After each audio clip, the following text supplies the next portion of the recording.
ایک دن ایک حکمران اپنے محل کے بلند و بالا کمرے میں آرام فرما رہا تھا کہ باعث سے ایک دیہاتی کی صدا سنائی دی، سیب لیجئے، تازہ سیب۔ یہ آواز سادہ تھی مگر اس میں محنت کی سچائی اور امید کی گرمی شامل تھی۔ بادشاہ کے کانوں میں یہ صدا پڑی تو اس نے ذرا سا پہلو بدلا اور تجسس کے عالم میں کھڑکی کی طرف بڑھا۔ پردہ ہٹایا تو نیچے گلی میں ایک دیہاتی نظر آیا۔ یہ ایک یمنی کسان تھا، چہرہ دھوپ کی شدت سے جلسا ہوا، ماتھے پر پسینے کی بوندیں، آنکھوں میں تکن مگر ساتھ ہی ایک عزم کی چمک۔ اس کا سادہ لباس تھا، گرد آلود چوغا، سر پر باندھا ہوا پرانا عمامہ، اس کے ساتھ ایک نحیف سا گدا تھا جس کی کمر پر دونوں طرف لکڑی کی ٹوکریاں لدی ہوئی تھی۔ ان ٹوکریوں میں سرخ چمکتے ہوئے سیب بھرے تھے۔ یہ سیب صرف پھل نہ تھے بلکہ اس کسان کی ایک سال کی محنت کا نچوڑ تھا۔ ہر سیب کے پیچھے پسینہ، صبر اور امید کی کہانی تھی۔ گرمیوں کی تپش، سردیوں کی سختی، پانی کی کمی اور پھر بھی زمین سے جڑے رہنے کا حوصلہ۔ بادشاہ نے جب ان سیبوں کو دیکھا تو اس کے دل میں خواہش جاگی، ایک سادہ سی خواہش، ایک سیب کھانے کی۔ مگر یہی معمولی سی خواہش آگے چل کر ایک بڑے ظلم کی بنیاد بننے والی تھی۔ اس نے فوراً اپنے وزیر کو طلب کیا۔ وزیر نہایت ادب سے حاضر ہوا، سر جھکایا اور بولا، حکم فرمائیے حضور۔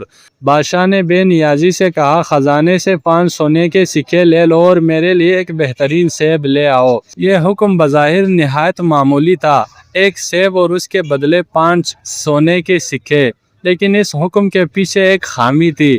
بادشاہ نے نہ یہ پوچھا کہ سیب کس کا ہے، نہ یہ جاننے کی کوشش کی کہ اس کی قیمت کیا ہے، اور نہ ہی یہ دیکھا کہ اس کے حکم کو کس طرح پورا کیا جائے گا۔ وزیر نے سر جھکایا اور فوراً روانہ ہو گیا۔ وہ شاہی خزانے میں پہنچا، 5 سونے کے سکے چمک رہے تھے۔ اس نے 5 سکے نکالے، مگر اس کے ذہن میں ایک خیال آیا، ایک سیب کے لیے 5 سکے، یہ تو بہت زیادہ ہے۔ چنانچہ اس نے اپنے معاون کو بلایا اور 4 سکے اس کے حوالے کرتے ہوئے کہا، یہ لے جاؤ اور بادشاہ سلامت کے لیے ایک عمدہ سیب خرید لاؤ۔ معاون نے سکے لیے مگر اس کے دل میں بھی وہی خیال آیا، 4 سکے بھی بہت زیادہ ہے۔ اس نے 3 سکے الگ رکھے اور باقی لے کر محل کے ایک منتظم کے پاس پہنچا۔ یہ 3 سونے کے سکے ہیں، اس نے کہا، ان کے بدلے ایک بہترین سیب لے آؤ۔ یوں ایک سادہ سا حکم ایک ہاتھ سے دوسرے ہاتھ منتقل ہوتا گیا اور ہر شخص نے اس میں سے اپنا حصہ نکال لیا اور ذمہ داری اگلے پر ڈال دی۔ ادھر وہ غریب کسان اپنے گدھے کے ساتھ آہستہ آہستہ محل کے قریب سے گزر رہا تھا۔ اس کے دل میں امید تھی کہ شاید آج اس کے سیب اچھی قیمت پر فروخت ہو جائیں گے، شاید آج اس کی محنت رنگ لائے گی اور وہ اپنے بچوں کے لیے کچھ بہتر لے جا سکے گا۔ وہ آواز لگا رہا تھا مگر اس کو کیا معلوم تھا کہ اس کی یہی آواز اس کی زندگی کا رخ بدلنے والی ہے۔ محل کے دروازے پر تعینات سپاہی نے اسے دیکھا، اس کی نظر سیبوں پر پڑی، پھر اس نے اوپر سے آئے ہوئے حکم کے بارے میں سوچا، مگر اس کے دل میں دیانت کے بجائے طاقت کا احساس جاگ اٹھا۔ وہ تیزی سے آگے بڑھا اور بغیر کچھ کہے کسان کا گریبان پکڑ لیا۔ او نادان، وہ داڑا، تجھے خبر نہیں کہ یہ شاہی محل ہے؟ تیری آواز نے حضور والا کی نیند میں خلل ڈال دیا ہے۔ کسان کے ہاتھ کانپنے لگے، اس کی آنکھوں میں خوف اتر آیا۔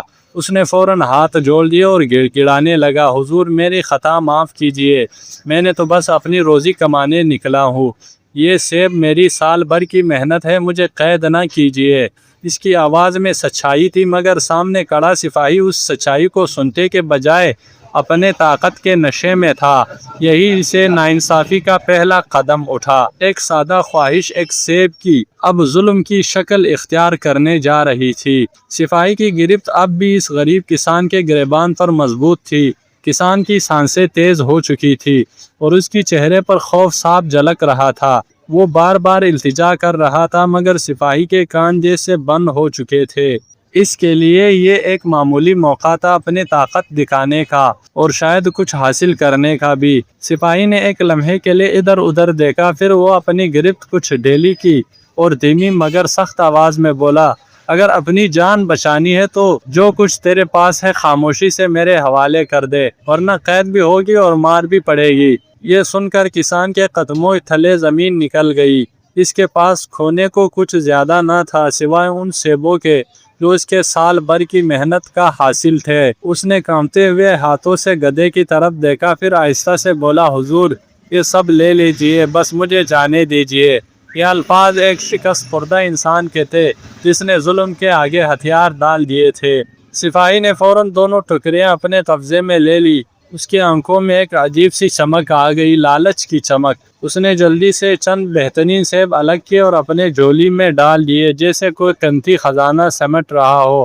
باقی سیب اس نے چوکیدار کے منتظم کے حوالے کیے اور وہ بے پرواہی سے کہا، یہ وہ سیب ہے جو ایک سونے کے سکے میں خریدے گئے ہیں۔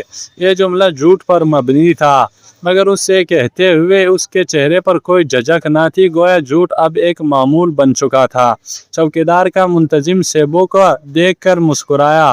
اس نے ایک سیب اٹھایا، اسے غور سے دیکھا، پھر ایک کاٹ لیا، مگر ساتھ ہی اس کے دل میں ایک اور خیال آیا، کیوں نہ میں بھی اپنا حصہ لے لوں۔ چنانچہ اس نے بھی چند سیب الگ رکھ لیے اور باقی اگلے افسر کے حوالے کرتے ہوئے کہا، یہ 2 سونے کی سکوں کے بدلے حاصل کیے گئے ہیں۔ یوں حقیقت ایک بار پھر مسح ہو گئی۔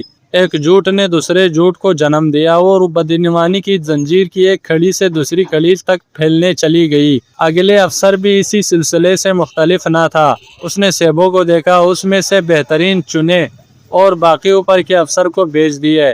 اس کے الفاظ بھی وہی تھے، بس رقم بدل گئی۔ یہ 3 سکوں کے سیب ہے۔ ہر شخص نے نہ صرف اپنا حصہ لیا بلکہ حقیقت کو بھی اپنے فائدے کے مطابق بدل دیا۔ اب یہ صرف سیبوں کی چوری نہ ہی رہی تھی بلکہ سچائی کی بھی چوری ہو رہی تھی۔ محل کے منتظم اعلیٰ تک جب سیب پہنچے تو وہ کرسی پر بیٹھا حساب کتاب میں مصروف تھا۔ اس نے سیبوں پر ایک سرسری نظر ڈالی، پھر ایک سیب اٹھا کر چکھا۔ اس کے چہرے پر ہلکی سی مسکراہٹ آئی، مگر اس کے ذہن میں ایک حساب چلنے لگا، اگر نیچے والوں نے لیا ہے تو میں کیوں پیچھے رہوں۔ چنانچہ اس نے بھی چند سیب الگ رکھ لیے اور باقی اعلیٰ وزیر کے حوالے کر دیے۔ یہ 4 سونے کے سکوں کے بدلے حاصل کیے گئے ہیں۔ اعلیٰ وزیر نے جب سب سیب وصول کیے تو اس کی چہرے پر سنجیدگی تھی، مگر دل میں وہی پرانا کھیل جاری تھا۔ اس نے سیبوں کو ترتیب سے رکھا، ان میں سے چند بہترین اپنے لیے منتخب کیے اور باقی وزیر کے پاس بھیج دیے۔ یہ سب سیب کئی ہاتھوں سے گزر چکے تھے، ہر ہاتھ نے ان میں سے کچھ نہ کچھ لے لیا تھا، کسی نے زیادہ کسی نے کم، مگر کسی نے یہ نہیں سوچا کہ یہ سب ایک مظلوم کسان کی محنت کا نتیجہ ہے۔ آخر کار وزیر کے پاس چند سیب باقی رہ گئے، تعداد میں کم مگر کہانی میں بہت بھاری۔ وزیر نے سیبوں کو ایک خوبصورت تھال میں سجایا، اپنے لباس کو درست کیا اور بادشاہ کے حضور پیش ہونے کے لیے چل پڑا۔ دربار میں داخل ہو کر اس نے ادب سے سر جھکایا اور عرض کیا، بادشاہ سلامت، آپ نے ایک سیب کا فرمایا تھا، مگر اس نے 5 سونے کے سکوں کے بدلے 5 سیب پیش کیے ہیں۔ یہ الفاظ سن کر دربار میں خاموشی چھا گئی، مگر یہ خاموشی سچ کی نہیں بلکہ فریب کی تھی۔ وزیر نے نہ صرف حقیقت کو چھپایا بلکہ اسے ایک کامیابی کی صورت میں پیش کیا، گویا اس نے کوئی بڑا کارنامہ انجام دیا ہو۔ حقیقت یہ تھی کہ ایک غریب کسان لٹ چکا تھا اور اس کی محنت چھین لی گئی تھی اور اس کے بدلے اسے صرف خوف اور ذلت ملی تھی، مگر محل کی دیواروں کے اندر یہ سب ایک معاملہ بن چکا تھا جس میں ہر شخص نے اپنا فائدہ سمیٹ لیا تھا۔ یہی بدعنوانی ایک اصل شکل تھی، خاموش، مسلسل اور اندر ہی اندر اس نظام کو کھوکھلا کرتی ہوئی، اور اب اس زنجیر کا آخری اثر ظاہر ہونے والا تھا جب یہ مسح شدہ حقیقت بادشاہ کے فیصلے کی بنیاد بنے گی۔ دربار اپنے جاہ و جلال کے ساتھ سجا ہوا تھا، سنگ مرمر کے ستونوں پر سنہری نقوش چمک رہے تھے اور درباری قطار در قطار ادب سے کھڑے تھے۔ فضا میں ایک خاص سنجیدگی تھی، وہ سنجیدگی جو بادشاہ کی موجودگی سے پیدا ہوئی تھی۔ وزیر آگے بڑھا اور نہایت احترام کے ساتھ سیبوں سے سجا ہوا تال بادشاہ کے سامنے رکھ دیا۔ بادشاہ نے تال کی طرف دیکھا، 5 سرخ اور رسیلے سیب جو بظاہر نہایت عمدہ اور دلکش تھے۔ اس نے ایک سیب اٹھایا، غور سے دیکھا، پھر ہلکی سی مسکراہٹ اس کے لبوں پر آ گئی۔ اس نے کہا، میرے دور میں کسان واقعی خوشحال ہے، ہر سونے کے سکے کے بدلے ایک سیب، یہ تو بڑی خوش آئین بات ہے۔ دربار میں موجود کچھ درباریوں نے فوراً سر ہلایا جیسے اس بات کی تائید کر رہے ہو، حالانکہ وہ بھی جانتے تھے کہ حقیقت کچھ اور ہے، مگر سچ بولنے کی جرات کسی میں نہ تھی۔ بادشاہ نے سیب کا ایک ٹکڑا کاٹا، ذائقہ واقعی عمدہ تھا، مگر اس کے ذائقے میں اسے اس کسان کے آنسو کی تلخی محسوس نہ ہوئی، نہ اس کے دل میں یہ خیال آیا کہ ان سیبوں کے پیچھے کیا کہانی چھپی ہو سکتی ہے۔ وہ اپنی کرسی پر سیدھا ہوا اور ایک فیصلہ کن انداز میں بولا، جب عوام اتنی خوشحال ہے تو وقت آ گیا ہے کہ سلطنت کے اخراجات کو بہتر بنانے کے لیے ٹیکس میں اضافہ کیا جائے گا۔ یہ الفاظ گویا ایک حکم قیامت تھے، مگر بادشاہ کے لیے صرف ایک انتظامی فیصلہ تھا۔ وزیر نے فوراً سر جھکایا، جیسا حکم حضور۔ چند ہی دنوں میں شاہی فرمان جاری ہو گیا، بازاروں میں اعلان ہونے لگے، قاصد گلیوں میں گھومنے لگے اور ہر طرف ایک ہی خبر پھیل گئی، ٹیکس بڑھا دیا گیا ہے۔ ابتدا میں لوگوں کو یقین نہ آیا، مگر جب محصول لینے والے دروازوں پر آنے لگے، جب حساب کتاب سخت ہونے لگا، جب ہر چھوٹی چیز پر محصول عائد ہونے لگی، تب حقیقت کھل کر سامنے آئی۔ وہی کسان جو کل تک امید کے ساتھ بازار جاتا تھا، اب بجھل قدموں کے ساتھ کھیت کی طرف جانے لگا۔ اس کے چہرے پر تھکن پہلے سے زیادہ تھی، مگر اب اس میں بے بسی بھی شامل ہو چکی تھی۔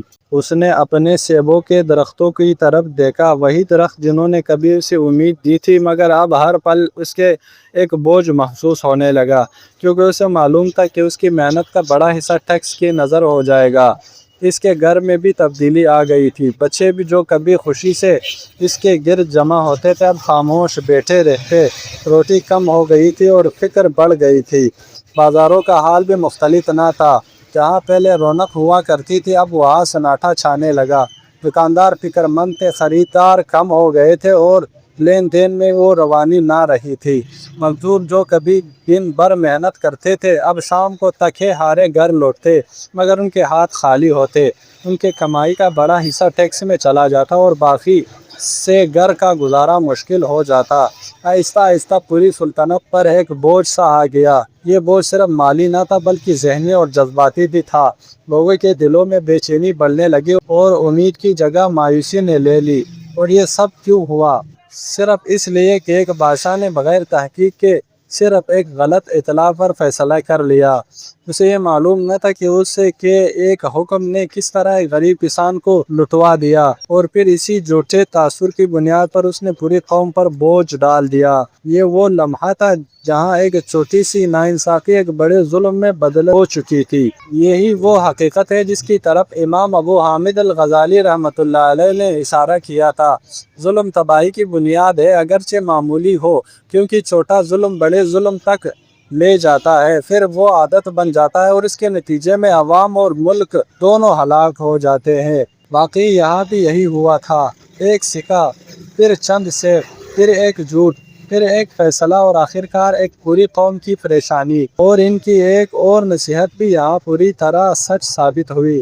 حکمران کو چاہیے کہ رعایا کے معاملات میں چھوٹی چھوٹی باتوں میں بھی احتیاط کرے، کیونکہ ان میں غفلت فساد کا دروازہ کھول دیتی ہے۔ مگر جب احتیاط نہ کی جائے، جب تحقیق کو نظر انداز کیا جائے اور جب سچ کو سنے بغیر فیصلے کیے جائے، تو پھر وہی ہوتا ہے جو اس سلطنت میں ہوا۔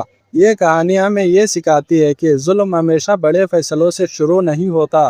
کبھی کبھی وہ ایک معمولی سی خواہش، ایک چھوٹے سے جھوٹ اور ایک نظر انداز کی گئی ناانصافی سے جنم لیتا ہے، اور جب تک اسے روکا نہ جائے وہ بڑھتا رہتا ہے، یہاں تک کہ سب کچھ اپنے لپیٹ میں لے لیتا ہے۔